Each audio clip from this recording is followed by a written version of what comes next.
Next Virat Kohli या फिर next Saurabh Joshi, तुम में से सिर्फ 1% लोग ही बन पाओगे, लेकिन बाकी के 99% लोग आखिरकार क्यों नहीं बन पाओगे, और तुम उस 1% में हो या नहीं, यही सब समझ के जाओ भगवत गीता के इस 72वें लेसन से। श्री कृष्ण ऐसा कहते हैं कि faith grows through experience not theory. Example से लेसन को अच्छे समझो कि मान लो कि ऐसा एक मनुष्य है जो कि मोटिवेशन और लाइफ लेसन के वीडियोस देखता है, पोस्ट को शेयर भी करता है, गीता के लेसन भी पढ़ता है या सुनता है, लेकिन जब भी उसके जीवन में कोई उसको इंसल्ट करता है या फिर उसको फेलियर को फेस करना पड़ता है या फिर उसका रिलेशन टूट जाता है, मतलब कि सीधे भाषा में अगर कहा जाए कि उसके जीवन में जब जब कष्ट का समय काल आता है तब वो अंदर से हिल क्यों जाता है, क्योंकि आखिरकार उसके पास इतना सारा का सारा ज्ञान और मोटिवेशन जो है वो गीता भी पढ़ता है, पोस्ट को शेयर वगैरह भी करता है, लेकिन फिर भी वो अपने आप को उस टाइमलाइन में आखिरकार संभाल क्यों नहीं पाता है, क्योंकि उसने सारे के सारे ज्ञान को सिर्फ सुना है, जिया नहीं है। सिर्फ विराट कोहली या सौरभ जोशी ही नहीं, तुम एग्जिस्टेंस में जितने भी बड़े बड़े सक्सेसफुल मनुष्य को आज देख पा रहे हो वो सारे के सारे ही अगर सिर्फ मोटिवेशन के स्पीचेस सुनता रहता, लाइफ लेसन के वीडियोस देखता रहता, गीता का लेसन सिर्फ जानता रहता,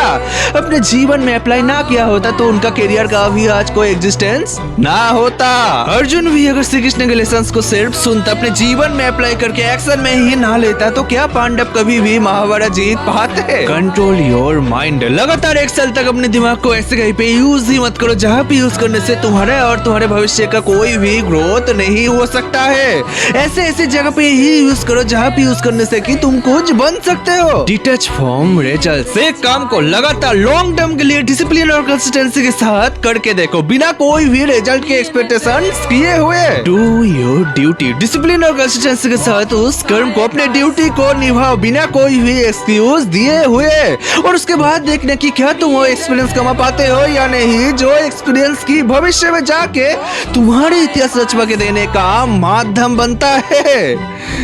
क्या समझे?